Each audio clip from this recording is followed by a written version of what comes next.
O homem na primeira revelação, e portanto o homem no Evangelho e o homem no Espiritismo, é um ser divino, dotado de potenciais divinos, com amplo poder de administração de escolha. E quanto mais ele evolui, mais autonomia, mais responsabilidade, mais ampliação na sua atuação. Mais gestor ele se torna. Evidentemente, sempre, eternamente sob a supervisão do Todo-Poderoso.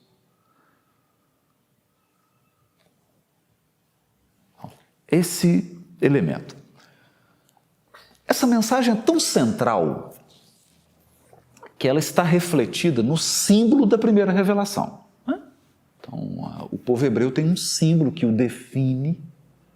E quando nós dizemos aqui do povo hebreu, nós estamos falando dele porque eles são os guardiões da primeira revelação. Ou como diz Paulo em Romanos, qual a vantagem de ser hebreu? Nenhuma, ele diz muita, porque eles são os que guardam os oráculos de Deus. Então, aquelas alicerces da primeira revelação. E o símbolo deles é a estrela de Davi, um triângulo assim, e um triângulo assim, invertido. 2 triângulos. Na primeira ponta desse triângulo, Deus. Na segunda a ponta aqui, na base do triângulo, Adão. Homem. Homem no sentido de humanidade. A terceira ponta do triângulo, natureza, ou matéria, ou a criação. Natureza é melhor, a natureza.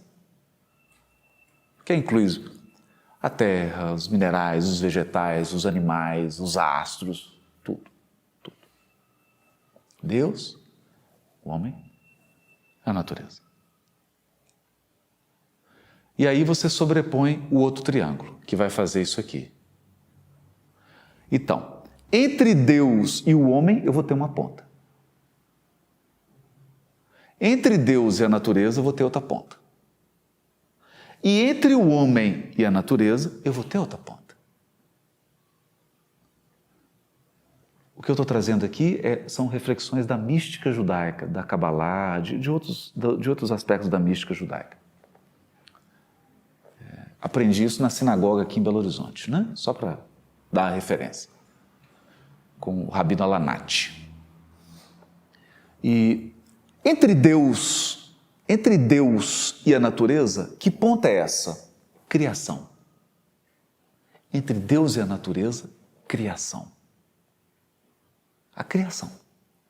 Entre Deus e o homem, revelação. Entre o homem e a natureza, regeneração ou redenção. Ou seja, Deus se relaciona com a matéria, Deus se relaciona com o homem. Deus se relaciona com a matéria, criador. É o criador por excelência. Nós somos co-criadores. Nós co-criamos na matéria, mas Ele cria. Só Ele cria para toda a eternidade. A relação de Deus com o homem, revelação, porque Deus se revela. Mas revelação, vamos só fazer um ajuste aqui. A gente acha que revelação, fala assim, gente, eu estou com um livro aqui, é a 5ª revelação. Isso é uma bobagem.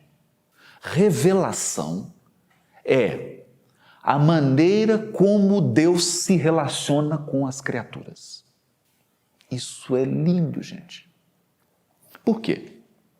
Como que um lambari bebe a água do Rio São Francisco inteira?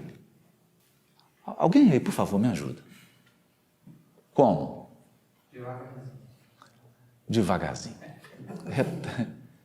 Eternamente ele vai bebendo.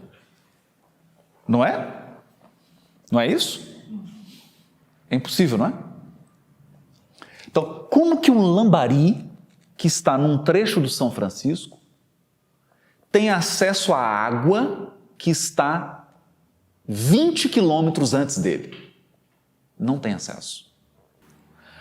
Então, o que os sábios refletem? Principalmente o Adrian Steinsaltz. Eu adoro ele porque ele faz essas reflexões. O Levinas, eles, que já eram feitos desde lá de trás. Ramban, né? Maimônides já fazia esse tipo de reflexão no livro O Guia dos Perplexos. Ele dizia assim, e eu vou adaptar isso à nossa mentalidade espírita. Imagina o ser espiritual mais evoluído do universo. Só uma imaginação. Ele foi criado simples e ignorante. Que bom. Ele é do tamanho de Deus? Ele é limitado. Ele é limitado. Como é que um ser limitado tem acesso ao infinito? Então, os sábios vão dizer assim, nós só conhecemos de Deus o que Ele nos mostra. Então imagina a Lua. A Lua é um exemplo bonito. Você vê a Lua, minguante, crescente, cheia, mas você só vê uma face dela. Porque em razão do movimento da Terra em torno do próprio eixo, em torno do Sol, etc., e da Lua, ela sempre está com o mesmo lado do rosto para a gente não vê o outro lado. Deus também. Existe uma parte oculta de Deus. E eles se revelam aos poucos. O problema é que a parte oculta dele é infinita. E tem um outro problema. Como ele é o Todo-Poderoso, você só acessa ele se ele permitir. Então aqui tem um conceito profundo. Que conceito profundo é esse? Deus não tem a verdade. Deus é a verdade. E ela é revelada por Ele. Por Ele. Ele se revela aos poucos. Então, o relacionamento da criatura com Deus é assim. Eu sou limitado, Ele é absoluto, infinito. Então, eu aguardo Ele se revelar. À medida que a evolução vai se processando, Ele vai se revelando. Deu para compreender isso? Ficou? Hã? E o relacionamento do homem com a natureza, com a matéria? Regeneração. Porque aí sim, aí ele é co-criador, aí ele é administrador. Pode ser um administrador fiel ou um administrador infiel. Mas é função do Adão aperfeiçoar, co-criar, melhorar. Então isso é algo maravilhoso. Por quê? Vamos imaginar simples, o homem terreno, o Adão mesmo, o homem terreno. Onde se revela o aspecto co-criador da humanidade? Na cultura. Então, quando os primeiros homens pegaram pedras assim, fizeram um muro, que é a base da arquitetura, nascia a arquitetura. Né? Quando começaram a pegar alguns animais, fazer um cercado e domesticar, começava o processo de criação de animais. Quando ele começou a arar a terra e plantar ali para ter, começou o cultivo. Ele começa a agir nessa natureza aperfeiçoando-a. E hoje nós temos um físico que é quase um filósofo, né? Assim vamos dizer, né? Michio Kaku, de Nova York. Né? E o Michio Kaku tem um livro assim instigante, né? Muito instigante, porque ele é um dos criadores da teoria das cordas, que é uma teoria que promete muito ainda, né? Mas é uma teoria, e um cosmólogo. Então ele, nessa amplidão do universo conhecido hoje, ele fala assim, olha, nós temos que imaginar uma civilização nível 1,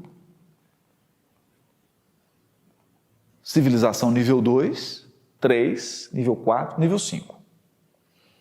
E aí ele adota um critério bem objetivo, bem coisa de americano mesmo, né? Ou naturalizado americano, né? Em coisa de nova-iorquino. Olha, civilização 1 é o seguinte, ela não tem domínio sobre nenhum dos aspectos energéticos e da natureza do globo, do planeta onde ela está. Civilização nível 2, ela tem total domínio de todas as fontes energéticas, de tudo do globo, porque nós não somos nem civilização 2 ainda. Então ela teria um controle total de clima, energia, tudo, de um planeta. Civilização nível 3 teria o controle de um sistema solar. Civilização nível 4. E aí ele vai tirando aí os aspectos especulativos, né? Mas é interessante, né? Vamos pensar, é bastante interessante pensar assim. Porque cada vez mais nós começamos a prever o clima, ter um controle sobre o clima, um controle sobre o solo, correção do solo, agricultura, eficiência. Quer dizer, nós estamos num processo em que, né, se o desenvolvimento moral permitir, né? Se o nosso desenvolvimento moral permitir, mas vai permitir, né? Vai permitir, porque existe degredo para isso. Vamos atingir um nível de total controle sobre todos os aspectos energéticos do planeta. Domina todos os aspectos energéticos. Energia solar, clima, acabou. Deslocamento. É o Adão. É o Adão. Semelhança de Deus, por isso que ele é administrador, imagem do Criador. E é o apelo maravilhoso do Salmo, repetido por Jesus. Quando diz assim, Jesus, né? Não leste? Vós sois deuses?